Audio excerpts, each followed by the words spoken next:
Hi ma'am, Ngashidi, student of the year 1 to kaapkhiba college to adu yengba chalusi Dehradun dani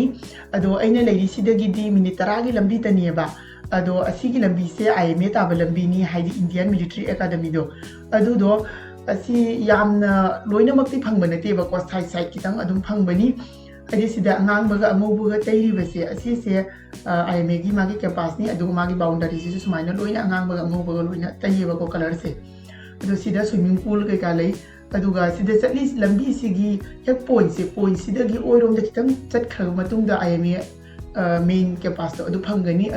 aduga khoina chatoriba student of the year kaapkhiba college se asi sina right room da chatoini yamna lap te kitang chalaga dum phangye ko ado hoji asi point te yaure aduga right room da haire ba do kitang chatlaga sida lei chara yonba dei gamla gu yonba dukan lei ado aina kitang halak pada lei gaina dum yengbani adudagi kitang chakalaga mathakta board ta police aina irise asisina Virat Kohli gi magi kogi sweet bakery restaurant ne ko aduga sigi opposite ta su police dairy aina sangom dai paneer gumba yonba susu lai ado Dehradun dagi Haridwar chatpase pungama makhai gi lambi ta ne ba train da chatpada yam satina na i aduga asmaina dum lambi ba panda asmaina sana pot ko yam yoli angang singi aduga sigi lambi gi chai che u yam thaiba asida ta sunati ba ko lambi namakta haidi ko lambi se sai ta sumaina u thai yeng ba yamna haidi pukning hu ba hai tai ko yamna hajai ba ko adagi asum sumaina lambi ge sai lum da chole kulse rasma chawal aduga kari chawal gumba yon ba thela yamna leiya ba aduga chu hingum su yam joli hoi pudina ka hapaga chu hing se yam hawi thakpada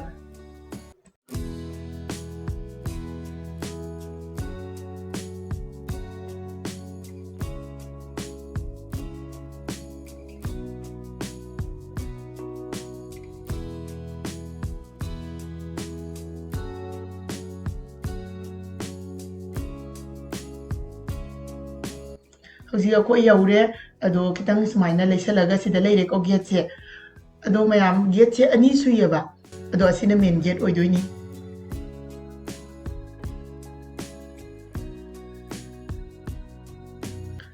mayam hoji yaure ado yengbiu yam sati na fajabani aduga magi boundary sisu yam sati na chawi ko ado asi se Forest Research Institute ni samna haibada dum FRI na hairaga dum khangneyeba ko aduga magi changpham se asida thariba u se sumaina sai ani makta ge thayeba yam sati na bajai photo ka kapa se yam hung tayo ko ado photo baudi kapaktre ise photo kapa yam talle ise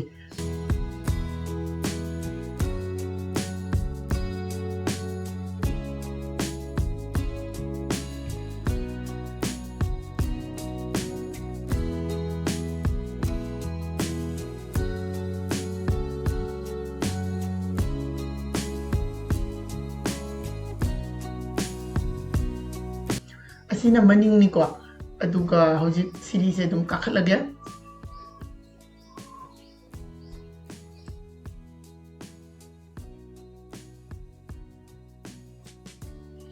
se magi mathak se among ta bani ko aduga mai pillar khuchaw je di ko ai manak changaga ai je tropiction yai jini aduga magi boundary da thariba u adudagi lei ka singse yam satina phajai aduga boundary ju yam satina chaweba kadai dagi hauraga kadai da lorino na haibido yingda haidi khangma ngamdeba adugi matik chawi aduga aina lepi sidi kunam taniyeba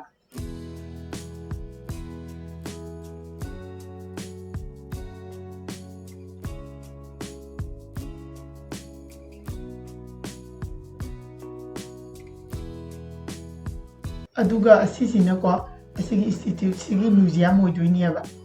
ado aise sumaina mapanda to ga video ka pakot pa si kitang haiba watli hainaba watli ba ko haidi dum chak tung ba ko gi oina dum ka khibani na ko ne adu mayam da yenghaningdana adum aina video se namjabani adu video ka pa da aise phajana yengba sangdre aduna aroiba oina amtang aina asmaina camera se leirega kapaga adum loishalle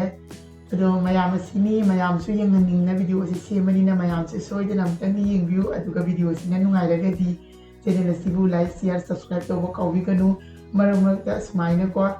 ai suma ina koi ba ko tamda kitang adi mayam de jing ba yauraga di asmaina dum video macha namagaga dum hapcharakke mayam dum support to view ꯉꯁꯤꯒꯤꯗꯤ ꯃꯇꯥꯡ ꯑꯁꯤꯗ ꯂꯣꯏꯁꯤꯟꯖꯔꯒꯦ ꯕꯥꯏ ꯕꯥꯏ